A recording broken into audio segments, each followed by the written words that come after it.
So, Kanye West is being accused of drugging and sexually assaulting his former assistant at a party hosted by Sean Combs, aka Puff Daddy, aka P. Diddy, aka Diddy.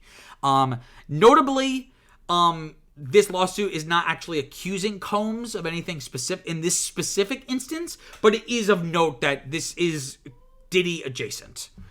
So this was actually part of an existing lawsuit from Lauren Pashota, pictured here, who was Kanye's personal assistant from 2021 to 2022.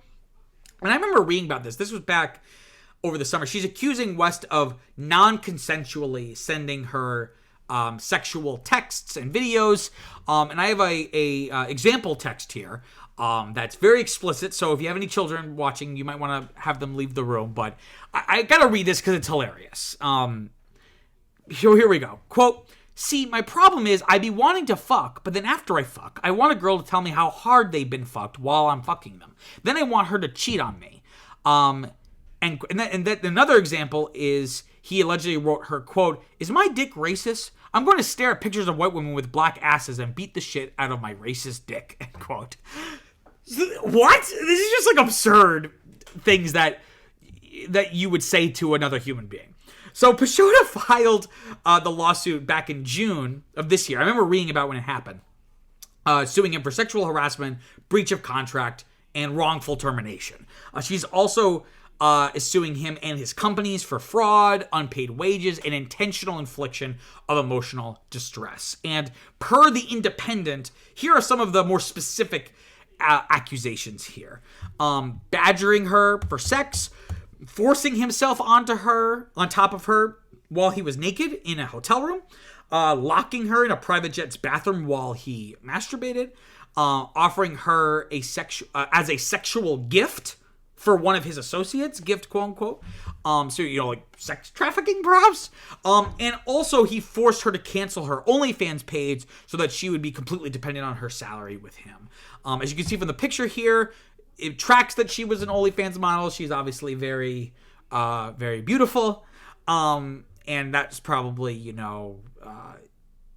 made. I mean, the thing though about people like Kanye West in these situations, you don't even have to be like a bombshell. Like people like this, people that are like this don't do this always just because like the woman is hot, right? It's often about power.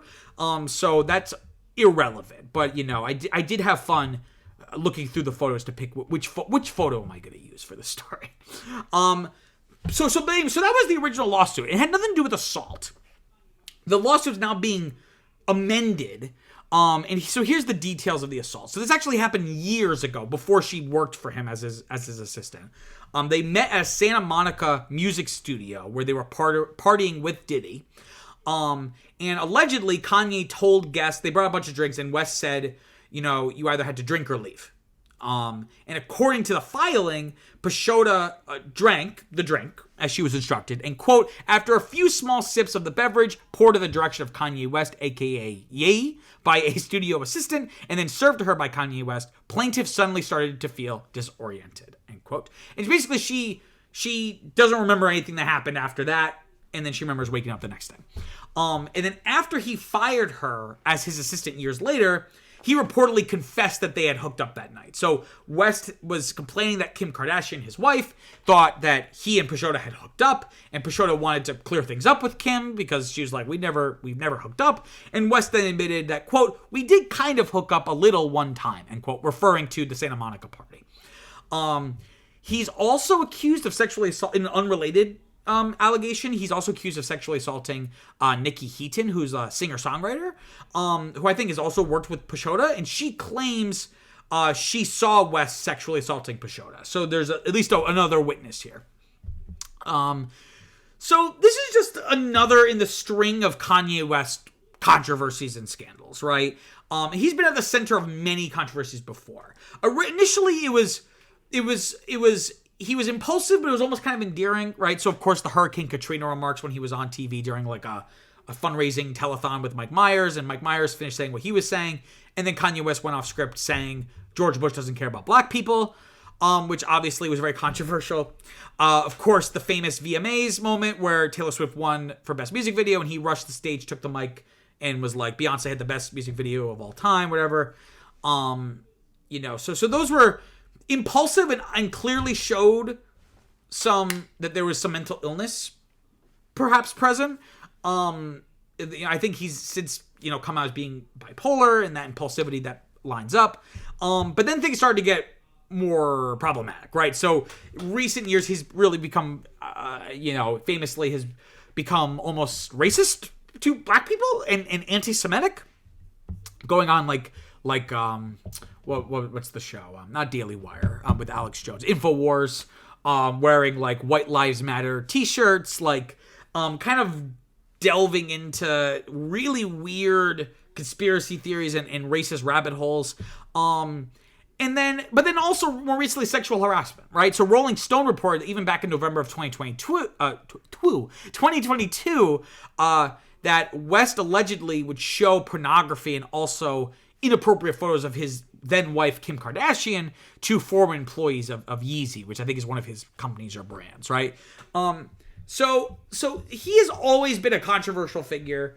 The reason why this is all happening now is because of the Diddy fallout. And again, I did a whole story about Diddy that you should go watch on the channel, about how it seems like this is not going to just end with Diddy, that there's going to be a lot of people coming out of the woodwork making accusations related to all of this. Notably, West's biggest scandals, like not just being impulsive, but like these more problematic criminal things, all happened after the immediate Me Too moment, right? Because he was still a pretty big deal in 2017. And despite the huge wave of confidence in women, confidence women felt to come out against their powerful, abusers, there was probably still a fear of speaking out. And I had always found it surprising that nothing about him had come out of that, even since, right?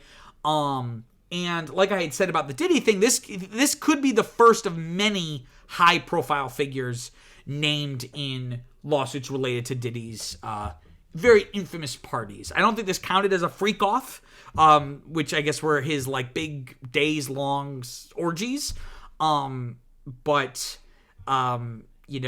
It's definitely lines up with the behavior we've seen exhibited by Diddy in all these lawsuits. So, it'd be interesting to see if this goes to like a criminal trial, because he did ultimately sexually assault her. Wow, what an interesting story. I'm sure you have some thoughts about the topic, so comment below, let me know what you think. Also, don't forget to like and subscribe. It really, really helps people find the channel and makes me feel all warm inside. Until next time, I'm Peter Mancuso. Peace out.